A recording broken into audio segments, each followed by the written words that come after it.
I'm officially putting this blend in my ice cream tasting category for matcha. Hi guys, welcome back to my channel and welcome back to my matcha taste test series. Today we are going to be reviewing the brand Hayashiya, and we are going to review specifically their newest blends that they came out with. So this one is the oimatsu and this one is the tenka.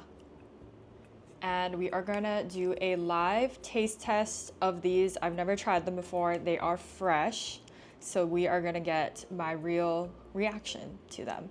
I love this brand. I've tried their gion blend and their kohata blend, and I've enjoyed both of those. After we do the taste test, I'll go over the gion and the kohata blend and give you guys what I tasted in those as well, just if you were curious and if you were thinking about purchasing it.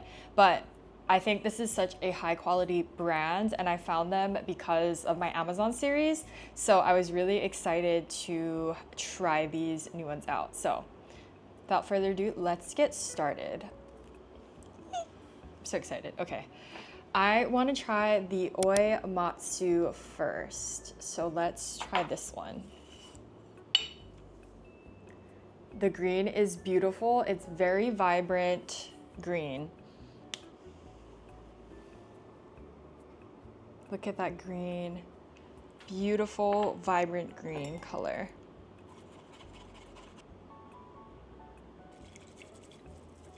Okay, we're gonna try it as the Sucha first.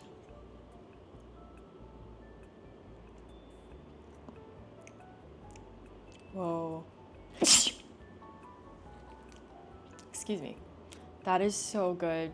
It's very smooth, it's creamy, I get notes of umami, I get some sweetness in it, I get some grassiness towards the end, I get that punch of matcha that I love in the beginning of the note, and then it cascades into a smooth and creamy mouthfeel. It's delicious. Let's try it as a latte.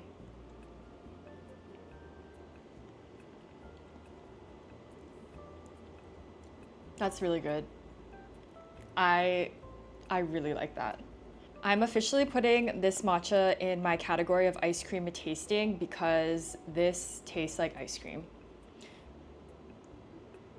The sweetness and the creaminess that I experienced in the Yusucha in latte form becomes even more enhanced and tastes like a melted down matcha ice cream. I will say it's not as intense in that flavor as some other ones I've experienced, but I'm getting that same note in the other matcha powders that I experienced it in this one. And I think the sweetness is so delicious in this. It's like the perfect amount. And then the creaminess is even more enhanced. And it's perfect. And I also get like a little bit of the grassiness too in it, but the sweetness is definitely the most strong note that I can taste in it. It's a very sweet and grassy matcha, but so creamy at the same time. We are off to a great start. Let's try the next one. This is the tenka blend. Also, sorry if you can hear the outside noises. I hope you can hear me through it and not too much of it. Another beautiful, vibrant green color.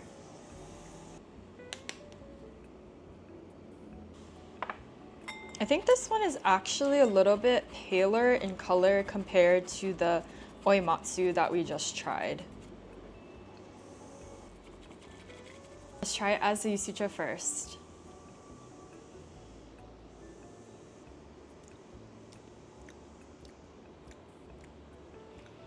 Oh, wait, that's so interesting. I feel like I went on like a taste bud journey of different notes in like 2 seconds of tasting this.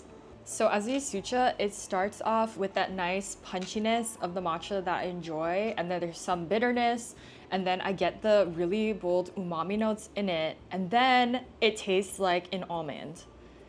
It tastes literally like I was eating an almond, or you know, like the skin of the almond. That's what it reminded me of when I was tasting it. So I feel like it went through all of these like different flavors and then ended with the almond note, which I've never tasted before. So that was really interesting. So let's try it as a latte and see what it tastes like in there. Okay, I definitely like this powder as a latte more than as a yusucha.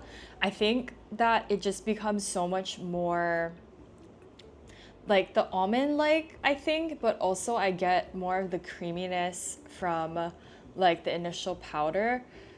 What's really crazy too is like what I experienced with the Yusucha, where it kind of like took me down like all these different notes. It does the same in the latte form, where it starts off kind of with like the umami with that little bit of bitterness, but then it ends on a really strong and creamy note. So I think that's really interesting. And then the almond, I feel like also is a little bit more enhanced, but not so much the skin anymore, but like the actual almond itself. If that makes sense, like it's a little bit more creamier, a little bit more nutty in it for the umami notes. It just wows me that matcha can do that. Like a powder can react like that on your taste buds and make that experience, yeah, just I don't know, like it like shocks me, I guess, or surprises me that like a matcha powder can really like start from one thing and then get stronger. Like I feel like it went like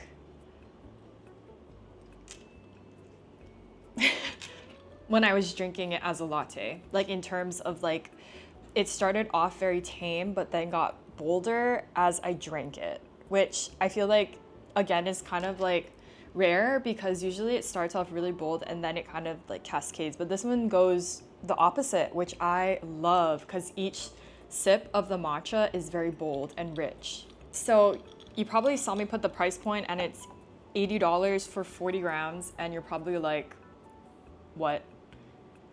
That is a pretty steep price, but I'm gonna read what their website says about this, and I think it's why they priced it the way they priced it. I'm not like super sure if that's the reason why, but I'm just gonna read what they put on the website. The description says this matcha is crafted from rare Asahi tea leaves grown in the famed tea fields of Uji, Kyoto.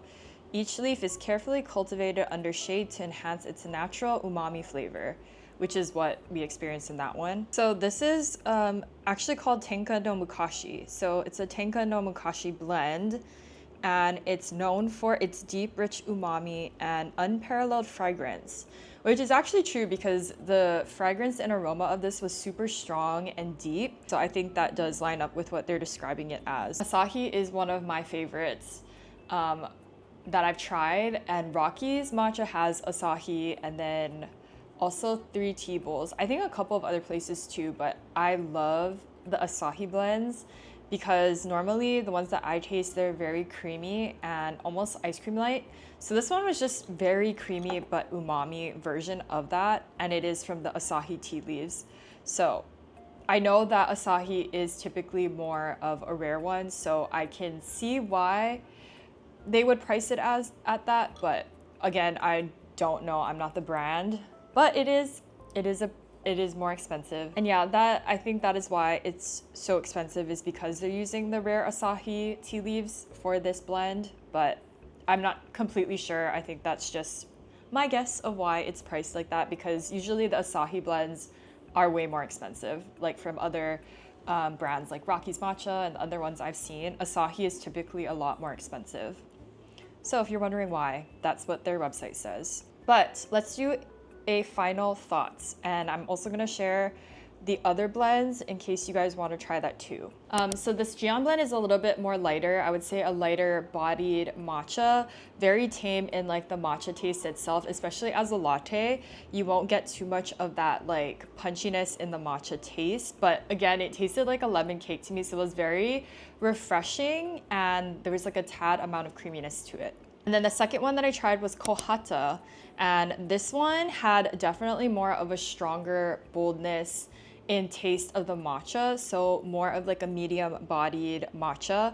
It was creamy, it was umami, there was some astringency, definitely earthier in that, but as a latte it was super creamy, and I think this one was one of my more favorite ones because of the boldness, but also because of the creaminess in the matcha itself. And honestly, I loved every single blend that I've tried from Hayashiya. I think they are such a high quality brand and they really know what they're doing when it comes to matcha, and I can tell because of the way that all of their blends taste. I've never been let down by a single one of their blends before, and I think my overall favorite has to be the oimatsu one that we tried today, which is this one. The oimatsu is for sure my overall favorite from all the four that I've tried, just because of the ice cream likeness in it.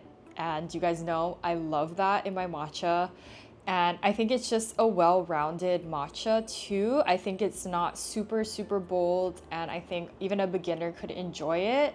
So it's my winner for today, and it's one that I would recommend. I think the price point is a little bit higher, so it's like $38, I think, for it, but obviously it's not the tenka. Honestly, the tenka, I think I would suggest that for those of you, again, who are more of a connoisseur and are able to appreciate more of like that experience that it took me on, and I think really enjoy that type of experience, because if you're not used to something like that, you'd probably question why you spent $80 on that.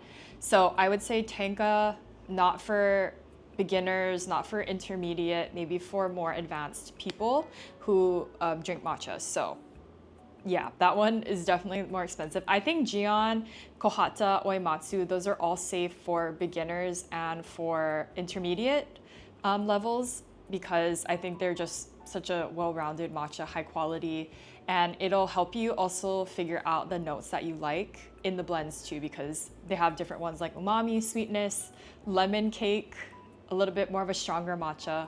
Okay, that brings me to the end of this video. I hope this was helpful, and I hope that you guys enjoy, and hopefully you get around to purchasing one of their matchas, because I truly believe it is such a good matcha. So I'll see you guys in the next video. Bye!